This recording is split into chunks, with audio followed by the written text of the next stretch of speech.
for over a decade. I got to ask you, even though I don't like to do this, Inside Terminal Solutions is my client, and they are for reasons of getting things out via online because a lot of the media was ignoring them. But Phil Tagami just won again. I think it's like Phil 4, City of Oakland, nothing. Why not a different approach?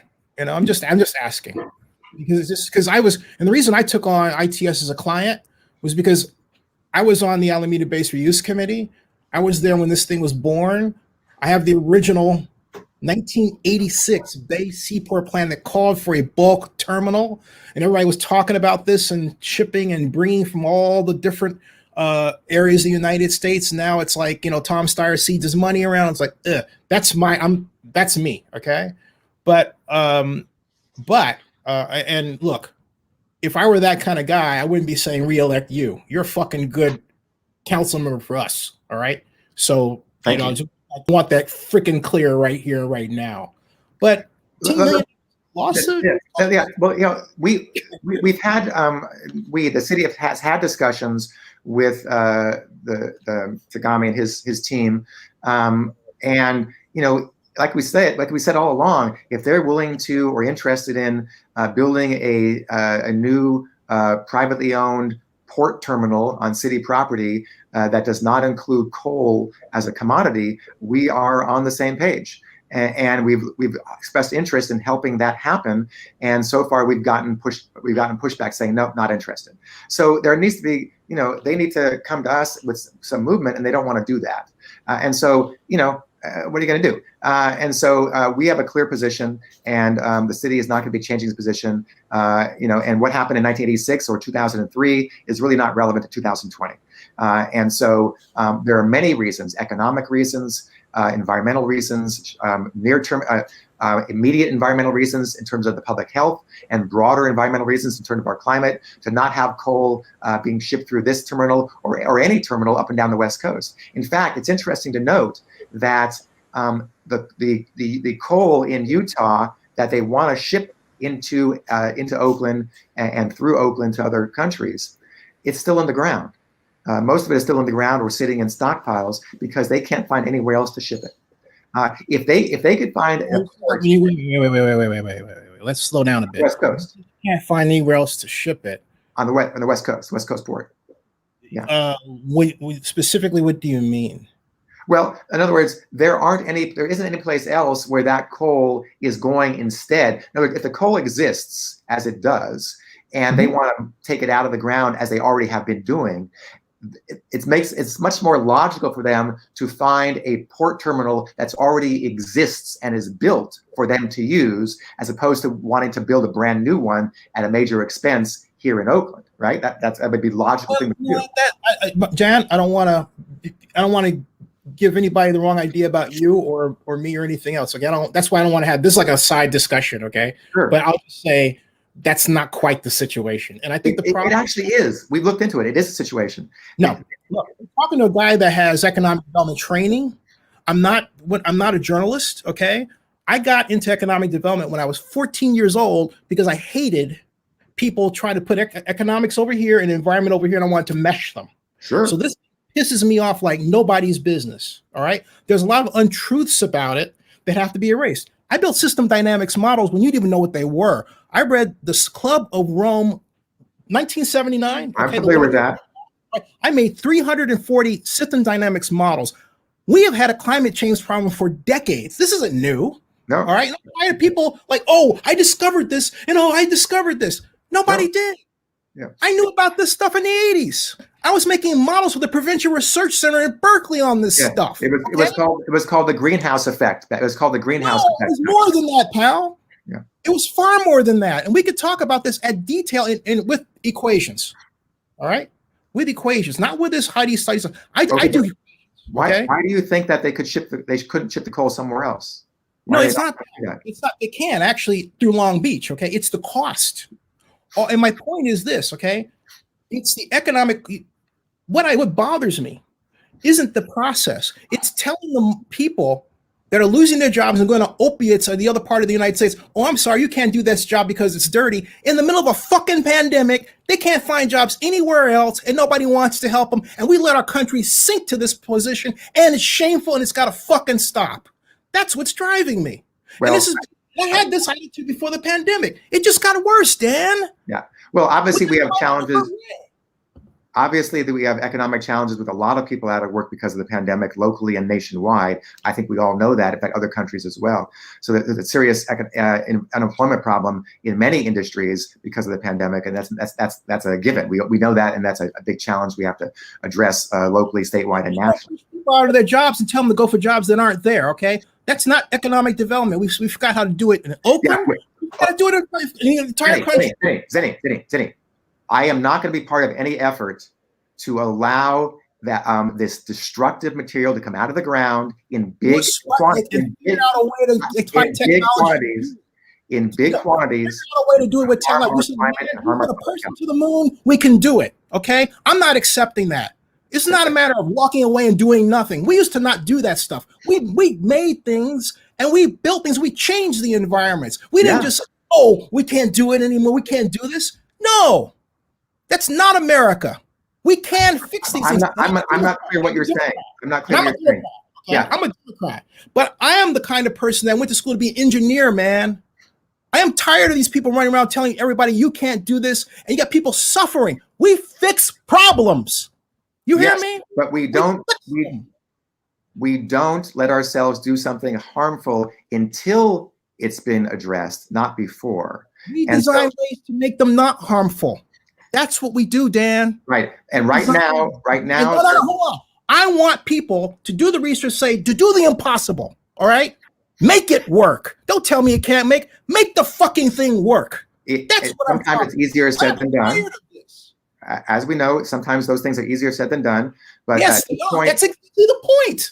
It's hard. Of course, it's hard. Yeah, but what we do know about coal is that it's high intensity greenhouse gases. It has some impact in the short term. It's worse, but nobody tried to block it. What the fuck is going on here, man? Yeah, it's hard for me to talk when you're interrupting. I have a lot to say about it. I apologize. Forgive me. So this is something I do know about. I'm not new to the issue of coal. Long before I was a council member. I worked on the legislation in Oakland, legislation in California that ensured that any new power plants had to meet a certain greenhouse gas and environmental standard that would leave out coal, which it did and it does. And even though California only had a little bit of coal, now it has even less statewide, and that's a good thing. It's a good thing for the public's health. Their coal plants. It's a good thing for the climate, and we need to focus on that. Please, why not iron ore? Iron ore is worse, and yet nobody includes it. My point is, this approach is important to you, anti-intellectual. All right, there's no thinking. And look, I applied the motion to it, so I can't take myself out of it. All right, I'm contributing. Okay, fine. But my point is, we need to get to a point where we start fixing things again. All right, not saying no. Sometimes you have to say no before someone is willing to fix it. Sometimes there are parties. Listen, Zennie. There are big companies, big parties, big special interest groups, parties, big companies who don't give a shit about what you or I are saying unless they're forced to. And they won't be forced to until you say, no, you can't do this. You can't do this because it's harmful in many levels, and only then do they come to the table looking for shared solutions. I've seen that happen time and time again in Sacramento with the auto industry, transportation, natural gas, utilities, and until the antiquated coal industry starts realizing they have to change and evolve and find other industries to take their place over time, until they do that, we are going to say no to them. And that's the right thing to do until they wake the F up. And but here's the right thing in Oakland, and I'm proud of our stance. I have found that many do want to change. Look, around the world, everybody agrees is the problem. That's the thing, Dan. It's really not a left-right issue. The middle is far more intelligent. Koch brothers about that. They're part of the left-right thing. I don't care about them. Okay, I'm serious about this. I have my own. They're a big problem. there's a ton of problems. Their problem, Tom Steyer is a problem. I can list a lot of problems. I have respect for Tom Steyer. I worked with him. I don't disrespect him either, but I'm telling the truth. Okay, you can't pick and choose. Oh, like it's okay for that person to spend their money, but not the other. I'm in the middle here. Again, I went to school to do economic development. What I hate is that people are using these left-right issues and people are losing their jobs in the middle of it, man. All right? It's got to stop, Dan. Yeah, the work underway or has been for decades about coal isn't unique or focused on during a recession or unemployment problem. I think you know that. Talking about iron ore, though. Yeah, I don't have any information about iron ore off the top of my head. I know about coal, petcoke, and natural gas. I'm well versed in a range of greenhouse gas issues, as you might expect, given my background. And we need to do what all we can. In fact, we just passed, I should tell this now, we just passed a brand new equitable climate action plan for the city of Oakland. It's a model for other cities across the country. I'm very proud of it. And it has a racial equity implementation guide as one of its cornerstones. And that is fundamental. I'm very proud of that. And we need to implement that plan over the next several years so we could be a model for reducing greenhouse gases and reducing the co-pollutants that go along with it from time to time. So it's a joint effort. I'm very proud of that. We're going to get that moving. And you've done a fantastic job, no question about it. But again, like iron ore is a bulk commodity that's shipped and it hasn't been dealt with. And what I'm pleading with is to get this political stuff out of the way and have a highly intelligent, even if you don't want to see the answer, avenue to all of this, so that we can get back to the America that we used to be. We actually fix problems. And now it's everyone wants to tell the other person no.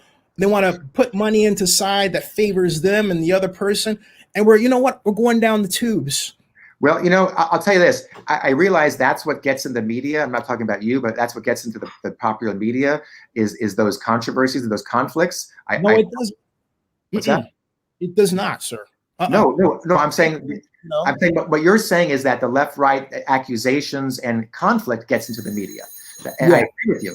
What I'm saying is there's a lot of work for not just for years, but for decades behind the scenes to actually do what you're suggesting in terms of working with stakeholders and trying to resolve these problems that help create more jobs. But when that cooperative work happens, it often doesn't get into the press.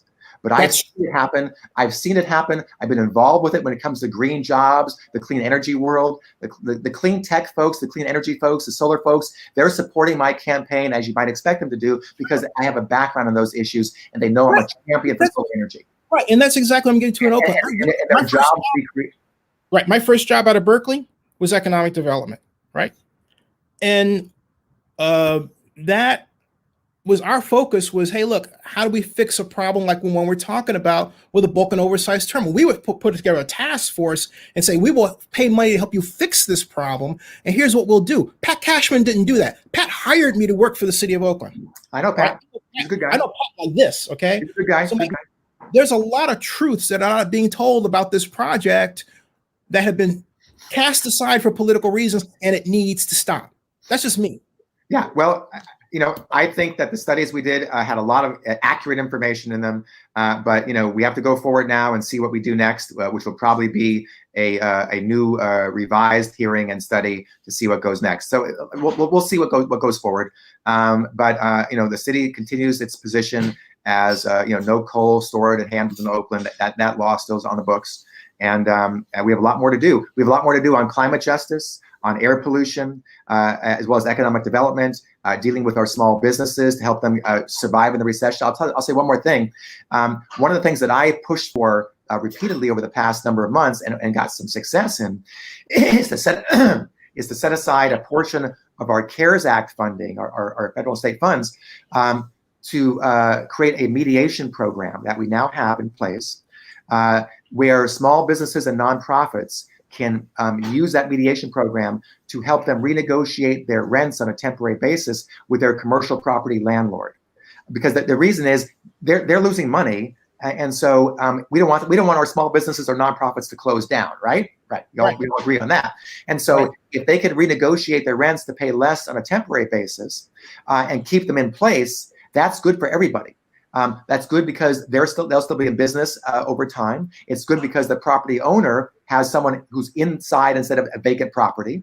It's good for the employees as well. But the problem is that some commercial property owners have done a great job on their own in working with their retail tenants and nonprofit tenants in getting a repayment plan and reduced rent for the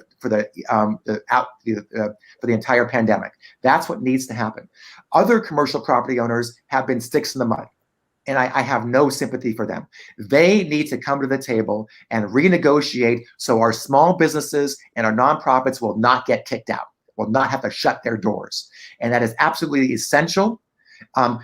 Kudos to the commercial property owners who are doing the right thing. I thank them with the bottom of my heart, and shame on the commercial property owners who are sticks in the mud and are being irresponsible. And we have a mediation program that I help push through that will allow them to work together with their commercial tenants and nonprofit tenants to solve those problems. I hope that happens. I'm looking forward to the success there.